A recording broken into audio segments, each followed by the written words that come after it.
સુરતમાં ડોક્ટર હેડગેવાર સેવા સ્મૃતિ ટ્રસ્ટ દ્વારા આયોજિત એએમએનએસ રન ફોર ગર્લ ચાર્જની બીજી આવૃત્તિ, જેનો ઉદ્દેશ્ય સમાજમાં શોષિત, વંચિત અને પીડિત વર્ગની છોકરીઓના સર્વાંગી વિકાસનો છે, રવિવારે વીએનએસટીયુ કેમ્પસમાં ખૂબ જ ઉત્સાહ સાથે પૂર્ણ થયો.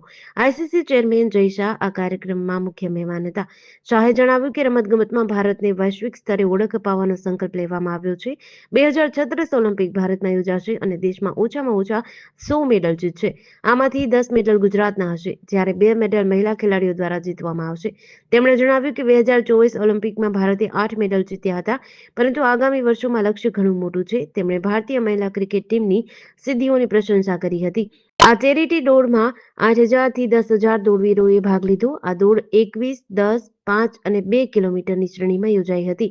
વિજેતાઓને કુલ 2.20 લાખ રૂપિયાના રોકડ ઇનામો આપવામાં આવ્યા. જેડીસી ન્યૂઝ સાથે સુનિલ ગાંજાવાલા, સુરત.